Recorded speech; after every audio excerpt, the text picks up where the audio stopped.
What if the last image the world ever saw of Anthony Joshua wasn't inside a boxing ring, but on a shattered Nigerian highway? Let that sink in.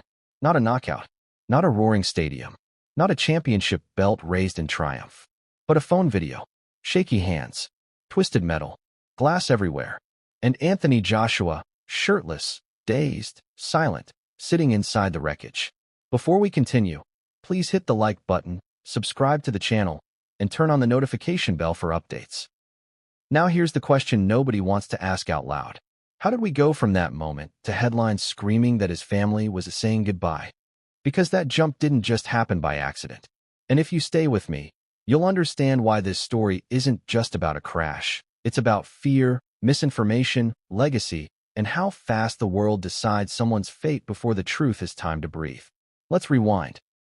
Just minutes after news broke that Anthony Joshua had been involved in a serious highway collision in Nigeria, the internet did what it always does. It panicked. Social media feeds filled with the same blurry clips over and over again. The same frozen frames. The same zoomed-in screenshots. People weren't asking, "Is he okay?" They were asking, "Is he alive?" And then came the phrase that changed everything. "He won't make it." 3 words. No confirmed source. No official medical statement. Just repetition. But once those words hit the algorithm, reality stopped matching. Ask yourself this. How many times have you seen someone declared gone, only for the truth to surface hours later? And yet, every time, we fall for it again. Because fear spreads faster than facts.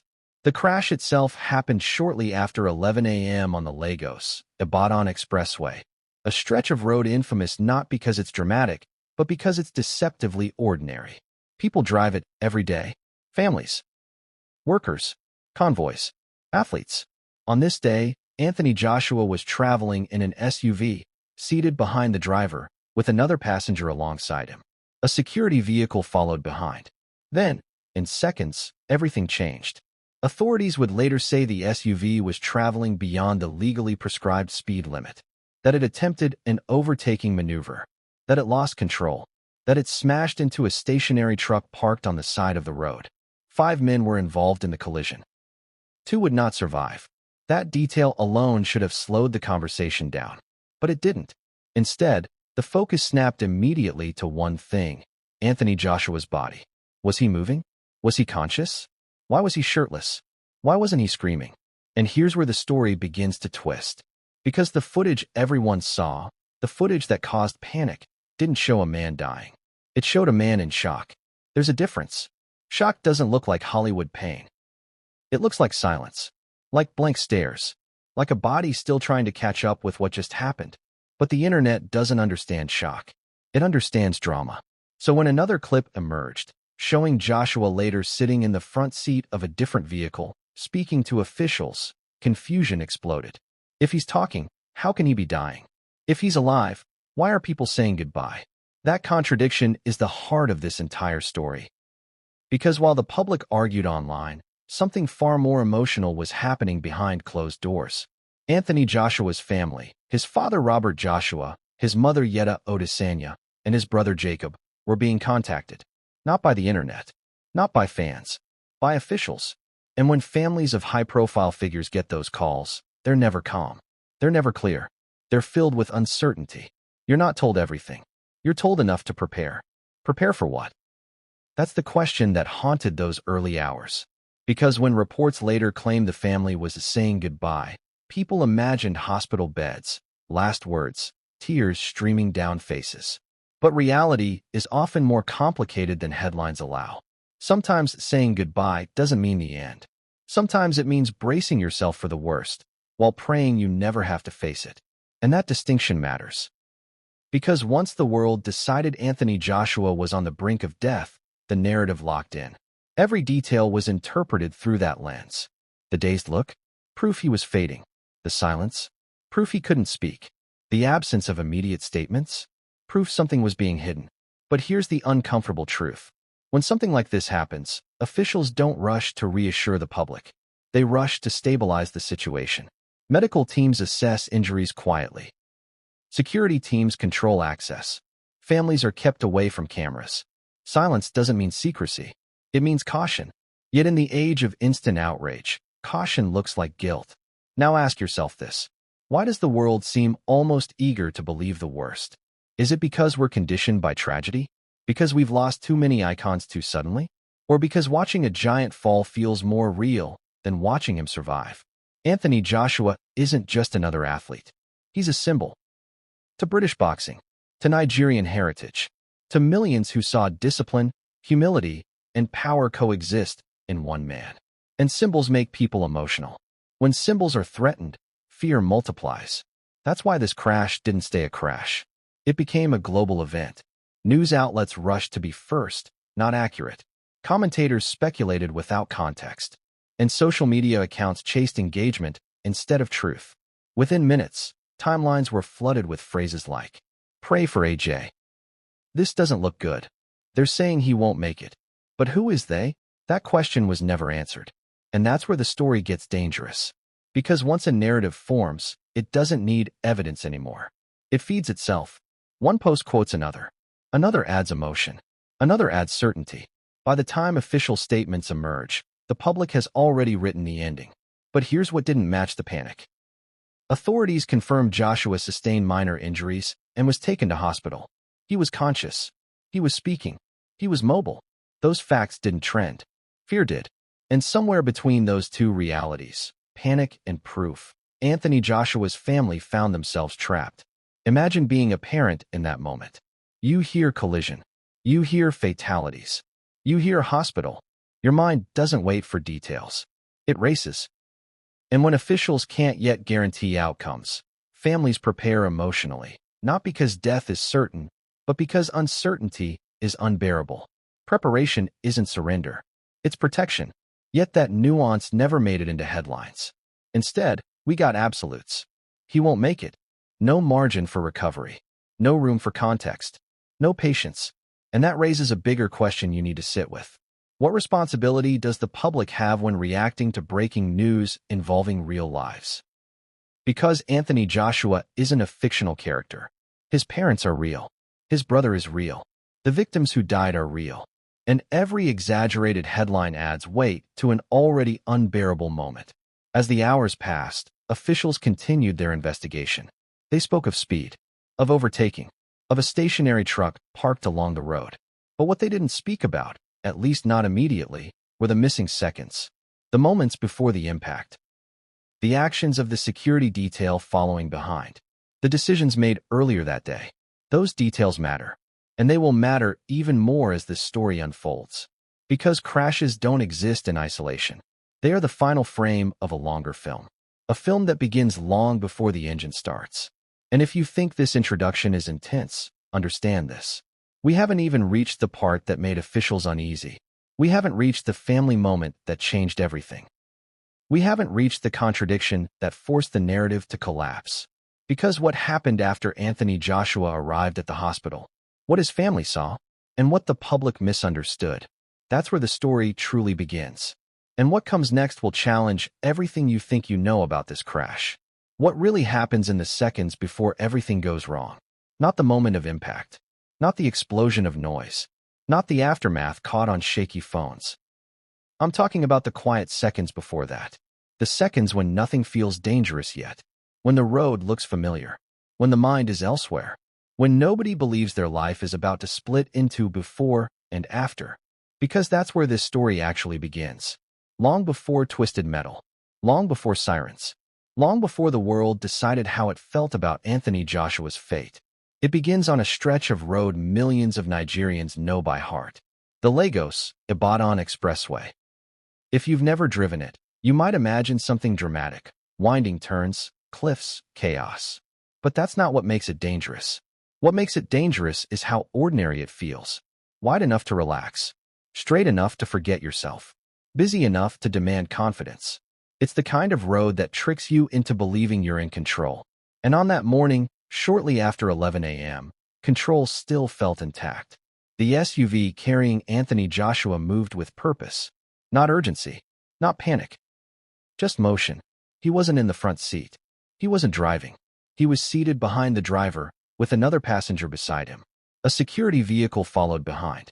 Routine. Standard. Unremarkable. And that's important. Because when tragedies happen, people want warning signs.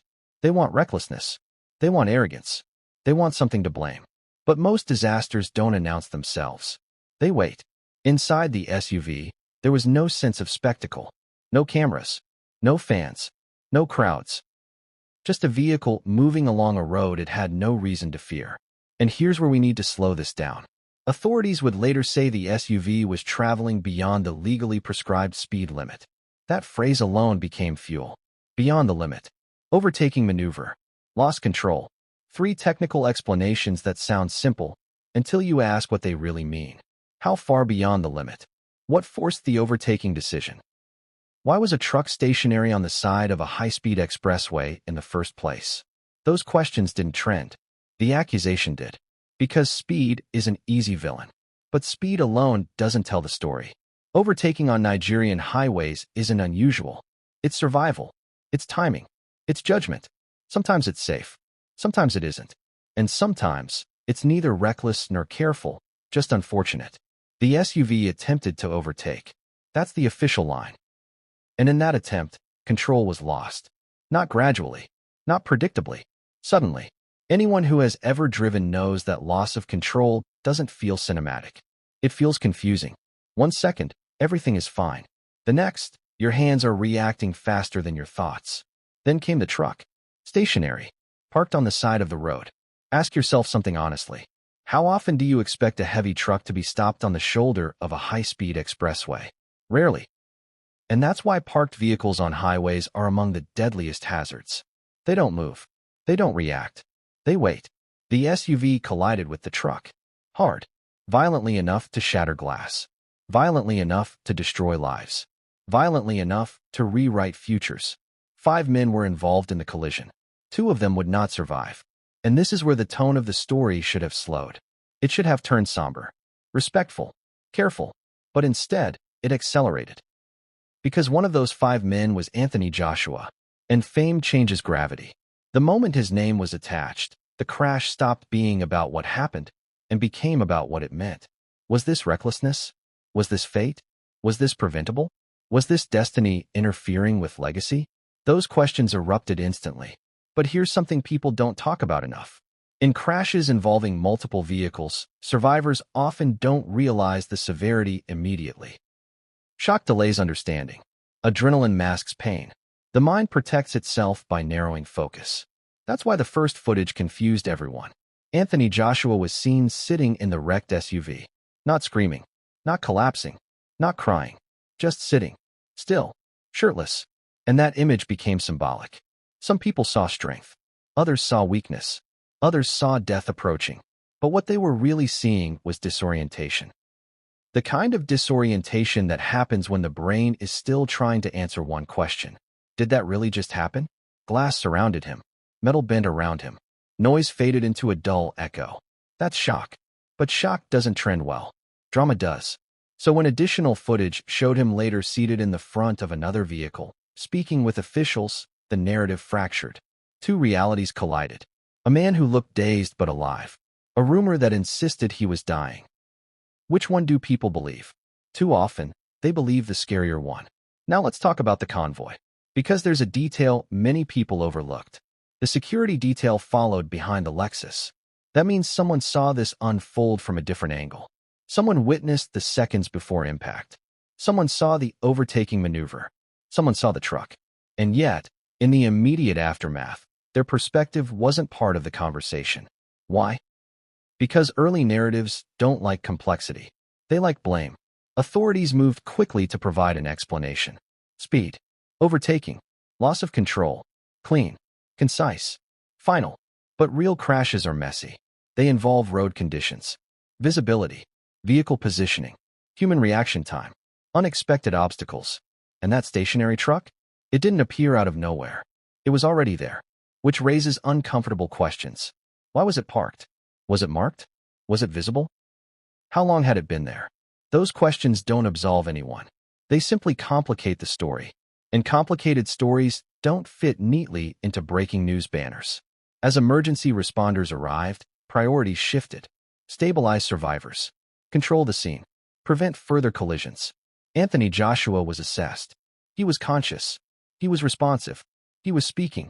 And still, the words "fatal crash" dominated headlines. Because two people had died. And tragedy has a way of bleeding into everything nearby. By the time Joshua was taken to hospital, the narrative had already outrun reality. People assumed the worst not because they knew, but because they feared. And fear spreads faster than facts. Now think about the timing. This wasn't late at night. It wasn't during bad weather. It wasn't chaos hour. It was daytime, clear enough for travel, routine enough to feel safe. That makes it even more unsettling. Because it tells us something uncomfortable. Tragedy doesn't wait for perfect conditions. It inserts itself when you're least prepared to handle it. And that's exactly why this crash hit so hard. Because if it could happen to Anthony Joshua, physically elite, protected, experienced, then what does that say about the rest of us? That question lingered beneath every post, beneath every prayer emoji, beneath every speculative headline. The highway didn't care who he was. Metal doesn't recognize fame. Physics doesn't pause for legacy. And yet, legacy is exactly what people thought about. Is this how it ends? On a road, not a ring? That thought terrified fans. And it haunted his family. Because while the world dissected footage frame by frame, they were receiving fragments of information. Injured, hospitalized, fatalities involved. Fragments don't bring peace. They bring imagination. And imagination, when mixed with fear, always goes to the darkest place. By the time officials began releasing statements, the story had already split into two versions. One grounded in cautious facts, the other fueled by panic. And once panic takes hold, it doesn't let go easily. Because panic feels like certainty. As the SUV was towed away and traffic resumed, the road returned to normal. Cars passed by, engines hummed. Life moved on. But for Anthony Joshua, for the families involved, and for the public watching from afar, nothing was normal anymore. The highway had done its damage. Not just physically, narratively. Because from that moment forward, every development would be interpreted through the lens of survival or loss. And that brings us to the next turning point. Because what happened after the crash, not on the road, but online, would distort reality even further. The video didn't just document the aftermath. It became evidence in a trial the public was already holding. And once that footage went viral, control over the story was gone. What came next didn't happen on the expressway. It happened on screens. And that's where the confusion truly exploded. Have you ever watched a video and felt your stomach drop before your brain could explain why? Not because you understood what you were seeing, but because something about it felt wrong. That's exactly how this video hit. Not loudly, not clearly, but deeply. It didn't arrive with context. It didn't arrive with facts. It arrived raw, a few seconds long, shaky, unstable, and in it sat Anthony Joshua, not towering, not triumphant, not invincible, just still. The first thing people noticed wasn't the wreckage. It was the silence. No shouting, no crying, no visible pain. Just a man sitting amid shattered glass, eyes unfocused, body upright, shirt gone. And that silence terrified people. Because silence invites interpretation. Within minutes, the clip jumped platforms. WhatsApp groups, X timelines, Instagram stories, TikTok loops. Each repost stripped away more context. Each caption added more certainty. He's gone. This doesn't look good. They're saying he won't make it. Again, who is they? Nobody ever answered that. Instead, the video became proof of whatever fear the viewer already carried. Some said he looked unconscious. Others said he looked calm. Some claimed shock. Others claimed something worse. But the most dangerous assumption was this. If he's not reacting, he must be dying. That assumption reveals how little most people understand about trauma. Shock doesn't scream. Shock freezes. It narrows the world until only survival fits inside it. But try explaining that to an algorithm. Algorithms reward emotion, not accuracy. So the more alarming the caption, the faster the video spread. Now here's where the contradiction began to grow teeth. Because a second clip surfaced. Shorter, equally grainy. Anthony Joshua is sitting in the front seat of another vehicle. Alive, speaking, interacting with officials. And suddenly the internet split in half. One side said, see, he's fine. The other said, no, this is before it got worse. Notice how certainty works. Both sides, yet the internet doesn't understand nuance. So instead of asking medical professionals, people asked comment sections. And comment sections don't heal anyone. They escalate. One person noticed his posture and said it looked unnatural. Another pointed out the absence of blood and claimed it meant internal injuries. Another insisted the shirtless detail meant he'd been treated on-site. Proof it was serious. Speculation stacked on speculation. Soon, the video wasn't documentation. It was diagnosis. And that's when the family narrative exploded. Someone somewhere connected the dots incorrectly. Crash. Fatalities. Hospital. Family contacted. And suddenly, the claim surfaced that his family was saying goodbye. That phrase hit harder than any image. Because images can be debated. Words feel final. And once that phrase spread, it reframed everything. The video was no longer of a man in shock. It was the last footage of a man slipping away. And that belief hardened fast. Here's the cruel irony. The more evidence appeared that he was alive, the more people insisted the situation was worse. Why? Because bad news feels more believable than relief. Especially when the stakes are high. So when official statements finally said he sustained minor injuries and was taken to hospital, those words were dismissed.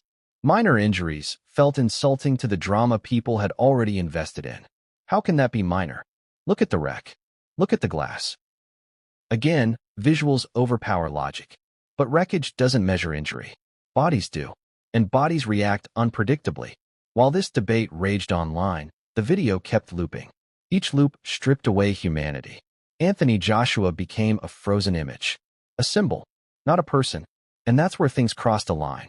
Because while millions replayed those seconds, he was being assessed, treated, and monitored. Quietly. Without spectacle. Without commentary. And his family?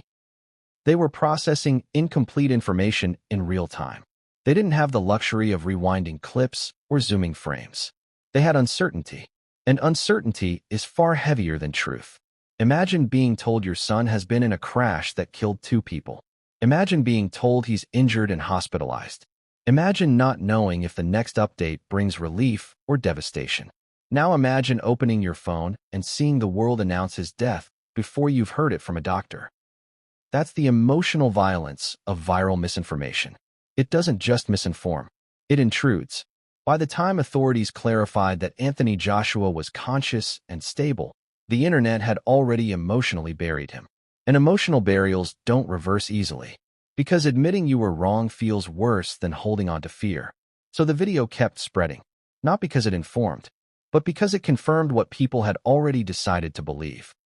This is where the story becomes uncomfortable. Because every share, every caption, every speculative post contributed to the pressure around his condition. Pressure on hospitals. Pressure on officials. Pressure on family members who hadn't even processed their own emotions yet. The video didn't just show the aftermath. It created a second crisis. A crisis of perception. And perception, once broken, is hard to repair. Ask yourself this. How many people actually waited for confirmed medical updates before reacting? How many questioned the sources behind he won't make it? How many stopped to think about the victims who didn't survive? Very few. Because panic is louder than patience. And tragedy, when mixed with celebrity, becomes spectacle. By the end of that first day, the internet had 2 versions of Anthony Joshua. One alive, stable, recovering. One fading, dying, being mourned. And the video was used as evidence for both. That's the power of ambiguity. It lets fear write the story. But what the video couldn't show, what no clip could capture, was what was happening away from cameras. In hospital corridors. In private rooms. In the space between updates. Because while the world argued about what they saw, something far more emotional was unfolding. A moment that would later be misunderstood. A moment that would be twisted into a headline. A moment involving his family. And that moment didn't look like what people imagined. It wasn't dramatic. It wasn't public. It wasn't final. But once it leaked into the narrative, it changed everything. Because the phrase saying goodbye didn't come from a deathbed. It came from preparation. And the difference between those 2 things is everything. But the internet doesn't care about differences. It cares about conclusions. And that's why what happened next. The phone calls, the words chosen, the emotional context stripped away, would push this story into dangerous territory. Because once fear enters the family narrative, it becomes almost impossible to contain. And the next chapter begins exactly there. What do you say when the phone rings and you already know something is wrong? Not because of what the voice says, but because of how it says it. Slower, careful, measured. That tone doesn't bring answers. It brings dread. And this is where the story shifts away from highways and videos and into something far more fragile. Family. While the internet argued over footage and captions, a quieter chain of events was unfolding. Phones were ringing. Not once, not twice, again and again. And every call carried fragments, not conclusions. Anthony Joshua's family didn't receive a neat explanation. They received uncertainty, an accident, injuries, fatalities involved, hospitalization. Each word landed heavier than the last. Now pause for a second. Imagine you are a parent, not a fan, not a journalist, not a commenter with distance and detachment. A parent. You hear your child has been in a crash that killed 2 people. Your mind doesn't calculate probabilities. It doesn't parse medical terminology. It doesn't wait for official statements. It jumps straight to fear. And that fear doesn't sit quietly. It demands preparation. This is where the phrase that haunted the headlines later was born, saying goodbye. But let's dismantle that phrase carefully, because it was never meant for public consumption. Inside families, saying goodbye doesn't always mean the end. Sometimes it means bracing yourself emotionally in case the worst happens. Sometimes it means preparing for outcomes doctors can't yet rule out. Sometimes it means love spoken internally, not last words spoken aloud. And that distinction matters more than people realize. Anthony Joshua's parents, Robert Joshua and Yeta Odusanya, have lived long enough to understand one brutal truth. When officials call, they don't promise. They warn. They don't reassure. They prepare. So when information came through that Anthony Joshua had been involved in a high-speed collision, that 2 people had died, and that he was hospitalized, the family didn't hear minor injuries. They heard risk. They heard unknowns. They heard the possibility of a phone call getting worse before it got better. And here's the part the internet never considers. Families don't get live updates. They get gaps. Minutes stretch. Silence grows louder. Every vibration feels like fate. Now layer something else on top of that. Anthony Joshua is not just a son. He is a global figure. That means the calls didn't come only from officials. They came from friends, from associates, from people who heard rumors and wanted confirmation. Each call repeated the same uncertainty. Have you heard? Is he okay? They're saying it's bad. Notice how language works. They're saying, no names, no sources, just fear traveling faster than truth. And fear is contagious. As the family processed what they knew, and more importantly, what they didn't, the internet was already writing their emotional script. Headlines suggested finality. Posts implied bedside goodbyes. Comments mourned a man who was still alive. That disconnect is devastating, because families don't experience fear as content. They experience it as reality. Now ask yourself this. What would you do in that moment? Would you demand details aggressively? Would you sit quietly and wait? Would you mentally prepare for every possible outcome at once? Most people do the last one. And that's where emotional preparation gets misinterpreted. Preparing for the worst doesn't mean expecting it. It means refusing to be blindsided by it. That's what saying goodbye means in private. It's internal, protective, silent. But once that phrase escaped into the public narrative, it mutated. It became literal. And that's when the story spiraled. Because now, every image, every silence, every delay was interpreted through that lens. No update. He must be critical. No statement. They're hiding something. Family quiet. They're grieving. But here's the contradiction no one wanted to face. Hospitals don't allow dramatic goodbyes when patients are stable. Medical teams don't permit chaos around someone who is conscious and being assessed. If Anthony Joshua had been fading, the footage wouldn't look the way it did. If his condition had been terminal, the official language would have shifted. But the family didn't know that yet. They weren't watching clips. They weren't refreshing feeds. They were waiting. Waiting for clarity that never comes quickly in situations like this. And that waiting is torture. Every parent understands it instinctively. The gap between information is where fear lives. And fear doesn't need facts to grow. Now here's something else that matters deeply. Anthony Joshua's family understands public scrutiny. They've lived with it for years. They know that privacy evaporates the moment his name trends. So even their silence was strategic. Not because they were hiding anything, but because speaking without certainty creates chaos. And chaos is exactly what they were trying to avoid. Yet chaos arrived anyway, because someone, somewhere, connected emotional preparation with finality. And once that interpretation hit the media bloodstream, it stuck. He won't make it.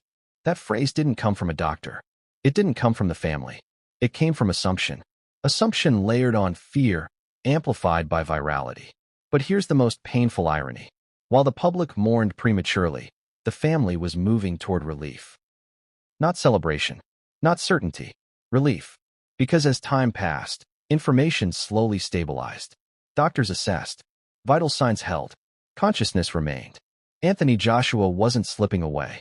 He was recovering. But recovery doesn't announce itself dramatically. It arrives quietly. And quiet doesn't trend. So the family found themselves in a strange emotional position. Privately relieved. Publicly portrayed as grieving. That disconnect is exhausting. It forces people to manage the world's emotions while processing their own. And that's where the phrase saying goodbye did its greatest damage. It robbed the family of nuance. It flattened emotional complexity into a single, terrifying image. And once that image existed, it couldn't be erased easily. Even after officials clarified that Joshua sustained minor injuries, some refused to let go of the earlier narrative. Because emotional investment is hard to unwind. Especially when people believe they've already witnessed the ending. But the ending hadn't happened. And that's the twist no one expected. Because the family's experience wasn't one of finality. It was one of whiplash. From fear, to waiting, to relief, to confusion as the world insisted on mourning anyway. That emotional whiplash leaves scars. Not visible ones. Psychological ones. And it raises a haunting question. What responsibility do media outlets and audiences have when reporting on real-time trauma? Because every premature conclusion becomes someone else's burden. As the family prepared to see Anthony Joshua, not to say goodbye, but to see for themselves, the narrative outside continued to spiral. People demanded updates. People demanded proof of life. People demanded reassurance. As if survival needs validation from strangers. And that pressure didn't just exist online. It filtered into official responses. It influenced the urgency of clarifications. It forced statements earlier than protocol prefers. Because when fear goes viral, silence becomes suspicious. But silence is often the most humane option. Now here's the moment that changed everything. The family finally received confirmation that Anthony Joshua was stable. Not uninjured. Not untouched. Stable. And stability reframes everything. Suddenly, the phrase saying goodbye didn't fit anymore. But it was already out there. Already quoted. Already cemented. And that's when the family realized something unsettling. They weren't just living through a traumatic event. They were living through a story being written without them. A story that would take weeks to correct, if it ever was. And just when it seemed like clarity was finally arriving, one word from an official froze the room. A word that didn't mean what the internet thought it meant. But once spoken, it would ignite another wave of confusion. Because that word carried weight. Medical weight. And in the next chapter, we're going to break down exactly where the phrase, "he won't make it," truly came from. And why it never meant what people assumed. That let's confront the sentence that set the world on fire. He won't make it. 3 words. Cold. Final. Terrifying. Now here's the uncomfortable truth. Those words were never meant the way the public consumed them. They weren't a death sentence. They weren't a medical conclusion. They weren't even a prediction. They were a warning, stripped of context, overheard, misinterpreted, and then weaponized by panic. And once those words escaped into the wild, there was no pulling them back. Let's rewind to the exact moment the phrase began to circulate. Not online. In real life. In emergency response culture, especially after major road accidents, officials use language very carefully. But not always clearly to people outside that world. There is a phrase commonly used when outcomes are uncertain. It doesn't mean death is imminent. It means survival cannot yet be guaranteed. He might not make it through the next phase. He may not make it without further intervention. He may not make it unless complications are ruled out. Notice something? The subject isn't death. It's uncertainty. But uncertainty doesn't translate well when filtered through fear. And fear doesn't survive without simplifying language. So when someone involved in the early response, not a doctor issuing a final prognosis, not a family member announcing an outcome. Used language meant to prepare, not conclude. The message mutated. He won't make it detached itself from its original meaning, detached itself from medical nuance, detached itself from conditional language, and became absolute. Now ask yourself this honestly. How many times have you heard phrases like that used metaphorically? He won't make it through the night. She might not make it. He's not out of the woods. These are not declarations. They are cautions. But when you remove the surrounding explanation, they sound like endings. And that's exactly what happened here. Someone heard a warning, not a verdict. Someone repeated it, without the explanation. Someone else posted it, without the conditionals. And suddenly, the world believed Anthony Joshua was dying. Let's talk about why that belief felt so convincing. Because the timing was perfect for panic. 2 people had already died in the crash. The wreckage looked severe. The footage showed disorientation. The family was silent. Silence plus tragedy equals assumption. And once assumption meets virality, it hardens into fact. But here's the contradiction nobody wanted to address. If Anthony Joshua truly wasn't going to make it, the response would have looked very different. Hospitals escalate visibly when life is slipping. There would be guarded language from authorities. There would be restricted access. There would be clear urgency in official tone. Instead, what we got were careful statements. He sustained minor injuries. He was conscious.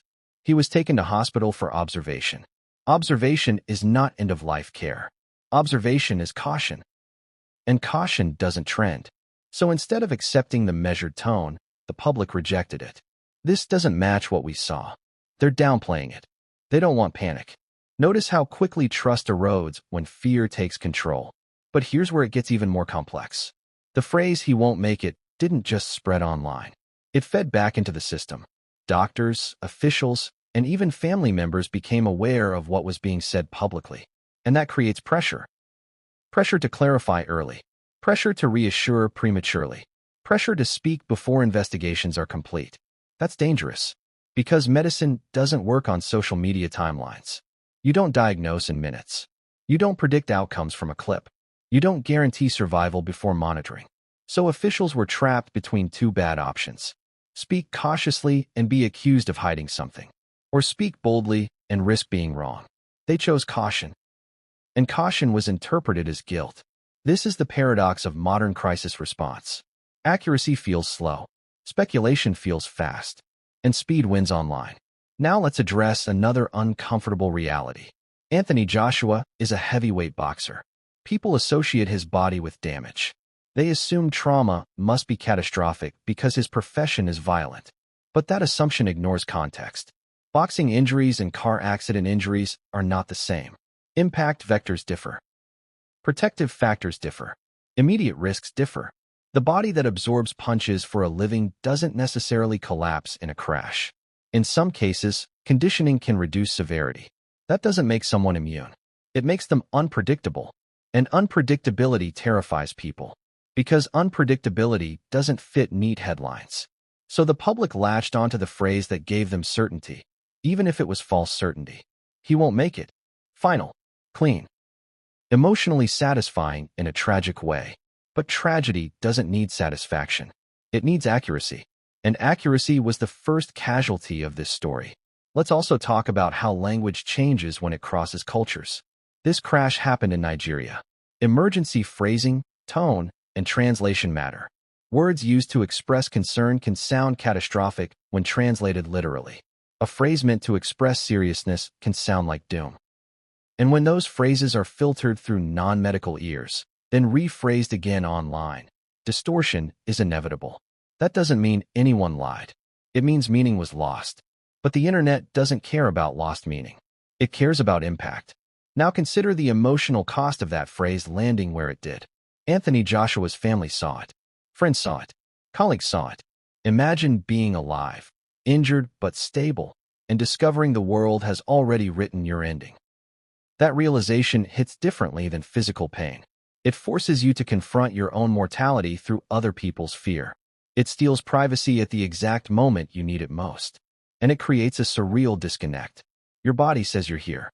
The world says you're gone. That's a psychological shock most people never experience. And yet, for hours, that was They care about data, vitals, responses, stability over time. And that's exactly why the hours after the crash were the most dangerous, not physically, but narratively. The moment Anthony Joshua arrived at the hospital, the internet expected an ending. Either tragedy or miracle. Medicine offers neither. It offers process. The first thing doctors look for after a major collision isn't pain. It's coherence. Is the patient oriented? Do they respond appropriately? Can they follow instructions? Anthony Joshua could. That alone changed everything, even if the world didn't realize it yet. But here's where misunderstanding begins. People hear minor injuries and assume dismissal. They think it means nothing happened. That's not what it means. Minor, in emergency medicine, often means non-life-threatening. Not painless, not insignificant, not something you walk away from emotionally unchanged. It means survivable. And survivable is a powerful word when two others didn't survive the same crash. So the hospital didn't rush announcements. They monitored. Because the real danger after trauma isn't always immediate. It's delayed. Internal responses, neurological observation, shock progression. That's why observation matters. And observation takes time. Time the internet didn't want to give. As Anthony Joshua lay under assessment, his name trended worldwide. People demanded updates like they were entitled to them. Why haven't they said more? What are they hiding? If he's fine, show us. That mindset misunderstands something fundamental. Medical privacy doesn't disappear because you're famous. And trauma doesn't perform on command. Doctors don't update social media. They update charts. And charts don't trend. So while the public filled silence with suspicion, the hospital filled it with monitoring. Heart rate steady. Cognitive responses intact. No immediate red flags. But still they waited. Because waiting is how lives are protected. Now imagine being Anthony Joshua in that bed. Not fully alone. Not fully surrounded. Aware enough to sense the weight of what just happened, but not yet fully processing it. Your body aches. Your mind replays flashes. Your phone is silent by design. And somewhere beyond those walls, millions are deciding whether you're alive or dead. That disconnect is surreal. You are breathing. The world is mourning you. That contradiction alone can fracture a person. Yet this is the reality public figures face. Your recovery becomes content. Your silence becomes suspicion. Your privacy becomes inconvenience. And still, the hospital remains unmoved. Because healing doesn't negotiate with narratives. As hours passed, doctors ruled out critical complications. No signs of deterioration. No loss of consciousness progression. No escalating concern. Stability held. That's when the language shifted quietly. From caution to reassurance. But notice the word quietly. There was no press conference. No dramatic announcement. Just confirmation to those who needed to know most. Family. This is the moment everything should have calmed down. But it didn't. Because by then, the story had momentum. People didn't want he's stable. They wanted either collapse or comeback. Anything in between felt unsatisfying. And that's the cruel expectation we place on real trauma. Now let's talk about the family's arrival. Not physically dramatized. Not filmed. Not staged. Just a reunion shaped by relief and restraint. When Anthony Joshua's family finally saw him, it wasn't a goodbye scene. It wasn't sobbing over a bed. It was recognition. He was there. Talking. Responsive. Present. Relief doesn't always look like celebration. Sometimes it looks like quiet exhale. Sometimes it looks like controlled composure because you're afraid relief might be temporary. That's what real people do. They don't explode emotionally. They steady themselves. Because when fear has lasted for hours, relief feels fragile. You don't want to scare it away. Yet outside those walls, the internet refused to adjust. Why? Because correction feels anticlimactic. Tragedy grips attention. Stability releases it. So instead of accepting that Anthony Joshua was recovering, people began searching for something else. Blame. Cause. Responsibility. If death wasn't the ending, fault would be the next storyline. And hospitals don't exist in isolation from that pressure. Doctors are aware of scrutiny. Administrators are aware of optics. Statements are vetted carefully, not to deceive, but to avoid misinterpretation. Because one poorly chosen word can reignite panic. That's why updates remain measured. He is stable. He sustained minor injuries. He is under observation. Each phrase chosen for accuracy, not emotion. But emotion is what the audience wanted. And when they didn't get it, suspicion returned. He must be worse than they're saying. They're protecting his image. They're minimizing it. Those claims ignore one key truth. Hospitals don't protect brands. They protect patients. And patients don't owe the public access. Still, the psychological toll of those hours was immense. Anthony Joshua wasn't just processing a crash. He was processing survival in a situation where others didn't survive. That creates a unique weight. Survivor's guilt doesn't require physical injury. It requires awareness. Awareness that your life continued when others didn't. That awareness doesn't disappear because you're famous. If anything, it intensifies. Because now your survival becomes a headline, while someone else's death becomes a footnote. That imbalance is hard to carry. And hospitals don't treat that with medication. They treat it with time. Time to stabilize emotionally. Time to process mentally. Time to understand what comes next. But the world doesn't wait for processing. It moves on to investigation. While Anthony Joshua lay recovering, officials began formalizing their narrative. Speed. Overtaking. Stationary truck. Those details were released while he was still under observation. And that timing matters. Because now, recovery was happening in parallel with scrutiny. He survived, therefore someone must be responsible. And when responsibility enters the story, empathy often exits. That shift is jarring. One moment, people are praying. The next, they're accusing. And Anthony Joshua didn't get to choose when that transition happened. It happened while he was still in a hospital bed. That's the reality of public life intersecting with private trauma. Now here's a question you should ask yourself. Would you want the details of your worst day analyzed before you even stood up from it? Would you want your survival questioned, your decisions dissected, your silence interpreted, all while you're still recovering? Probably not. And yet, that's exactly what unfolded. As hospital staff prepared discharge planning, they did so cautiously, not rushing, not dramatizing. Because recovery isn't a victory lap. It's a process. But to the public, discharge meant only one thing. He's fine. And that assumption can be just as dangerous as panic. Because being alive doesn't mean being unchanged. The body heals faster than the mind. And Anthony Joshua would carry this experience long after the bruises faded. Still, the hospital hours ended without catastrophe.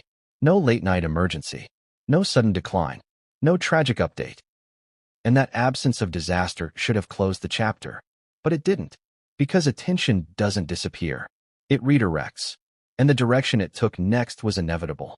If death wasn't the story, if survival was confirmed, then blame would take center stage. Questions about speed grew louder. Questions about the driver intensified. Questions about the truck became unavoidable. And once those questions gained traction, the narrative hardened again. Not around loss, but around fault. And fault, once assigned publicly, is nearly impossible to undo. As Anthony Joshua prepared to leave the hospital, another story was already forming. One that would follow him beyond recovery. One that would turn survival into scrutiny. Because the moment the danger passed, the investigation began. And what authorities said next would change how this crash was remembered. 2 lives ended that day. And that fact changes everything. Not because it contradicts Anthony Joshua's survival, but because it reframes it. Here's a question most people avoid asking. What does it feel like to live when others didn't? Not philosophically, not rhetorically, emotionally. Because survival after tragedy is not a clean victory. It's a burden. And in this case, it became a public burden, carried under a spotlight. When officials confirmed that 2 men involved in the crash had died, the tone of the story shifted again. Sympathy widened. Grief expanded. But focus narrowed. Because the public needed to reconcile 2 truths at once. Anthony Joshua survived. Others did not. That contrast created an uncomfortable tension. And tension demands resolution. So the narrative searched for meaning. Who were the victims? How did this happen? Why them and not him? These questions are natural, but they can also be dangerous. Because once survival is contrasted against loss, it invites judgment. And judgment, when aimed at a survivor, often morphs into guilt. Whether deserved or not. Let's be clear about something before going further.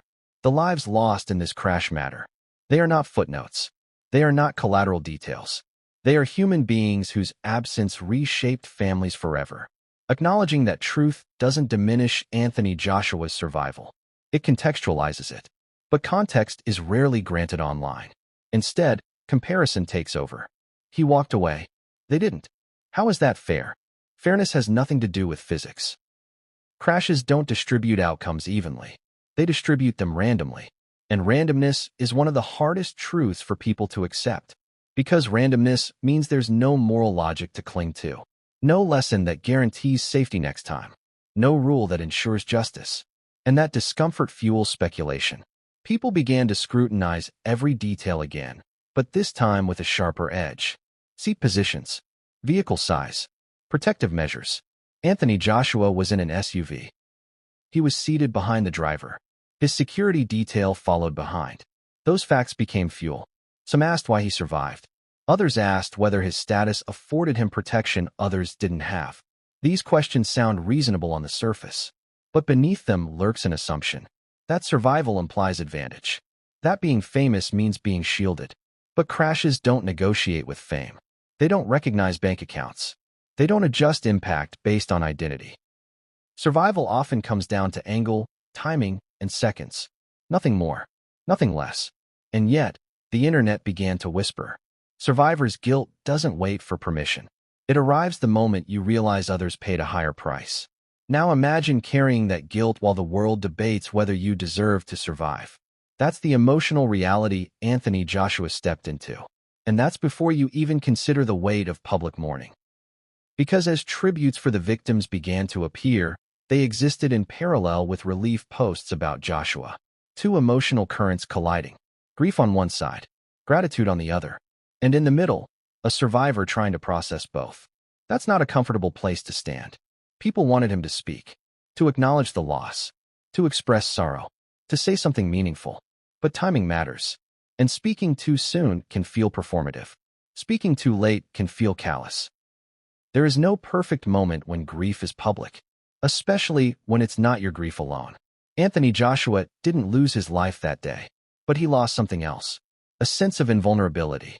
Because surviving a fatal crash doesn't make you feel lucky. It makes you feel exposed. Every future journey feels fragile. Every moment feels borrowed. And when others didn't survive, that fragility deepens. You start to ask questions that have no answers. Why was I spared? What if I had sat elsewhere? What if timing shifted by seconds? Those questions don't disappear. They echo. Now layer public expectation on top of that internal storm. People demanded accountability. Someone must be responsible. Speed was cited. Overtaking was mentioned. A stationary truck was identified. But accountability isn't the same as blame. And the public often confuses the two. When officials spoke about speed and overtaking, many heard accusation, when in reality, they were describing mechanics. Mechanics explain what happened, not why it happened. But why is what people crave. Because why offers closure. And closure is hard to come by when loss feels senseless. So the narrative began to lean toward responsibility. Who was driving? Who made the decision to overtake? Who parked the truck? These questions aren't wrong, but the way they were asked mattered. Some framed them as investigation. Others framed them as indictment. And that difference matters deeply to survivors. Because once blame enters the conversation, survival becomes suspicious. And suspicion is corrosive. It strips empathy from the moment. Instead of, thank goodness he lived, the tone subtly shifted to, why did he live? That shift may be unconscious, but it's powerful, and it's unfair. Survival is not a crime, but the internet often treats it like one when others don't survive. Now consider Anthony Joshua's position. He didn't choose to be in a crash. He didn't choose the outcome. Yet his survival placed him at the center of a tragedy he did not create. And that creates a psychological paradox. You are grateful, but you are also grieving. You are relieved, but you are also burdened. You want to move forward, but you feel anchored to the moment. That's the weight of survival. And it doesn't lift quickly. As attention turned to the victims, it should have slowed the narrative. It should have invited respect. But instead, it intensified scrutiny. Because now the story wasn't just about survival. It was about comparison. And comparison is brutal. People compared injuries, compared positions, compared outcomes. But comparisons ignore one critical factor. Chance. Chance is not comforting. Chance means it could have been anyone. And people don't like that thought. They prefer explanations that imply control. Speed implies control. Decision implies control. Chance implies vulnerability. So chance was sidelined. And the narrative focused on controllable elements, even if they didn't fully explain the outcome. That's how survivors become symbols, not of resilience, but of unanswered questions. Anthony Joshua didn't ask to represent survival, but survival chose him. And with that came expectations he never signed up for. Expectations to respond correctly, to grieve appropriately, to acknowledge publicly. Every word he might say would be dissected, every silence interpreted. And silence, again, became suspicious. But silence can also be respect. It can be space given to families who lost loved ones. It can be acknowledgement that some moments are bigger than statements. Yet in the absence of words, the internet filled the space. Speculation returned. Blame intensified. And the investigation narrative gained momentum. Because once lives are lost, investigations must follow. Not to satisfy curiosity, but to prevent repetition. And that's where the story began to pivot again. From emotional reaction to procedural examination. Officials moved from describing the crash to analyzing it. Speed, overtaking, positioning, and those details would soon dominate headlines. But the emotional truth remained buried beneath them. That survival is not relief without residue. That gratitude and grief can coexist. That being alive after others die can feel heavier than being injured. And that public survival comes with private consequences. As Anthony Joshua recovered physically, he faced something harder to heal. The knowledge that two families were grieving while he was healing. That awareness doesn't fade easily. And it shouldn't, because it humanizes survival. It reminds us that tragedies don't end cleanly. They ripple. They connect lives that never asked to intersect. And in this case, those ripples were only beginning. Because as the investigation deepened, new questions emerged. Questions that shifted attention away from the victims and toward decisions made before the crash. Decisions that would be scrutinized relentlessly. And once those decisions became the focus, the narrative hardened again. From tragedy to responsibility. And in the next chapter, that responsibility would be debated fiercely. Because officials began outlining what they believed went wrong. And the moment speed and overtaking became central themes, the story took another sharp turn. A turn that would test public empathy all over again. What happens when a tragedy survives the shock phase and enters the blame phase? That's when stories harden.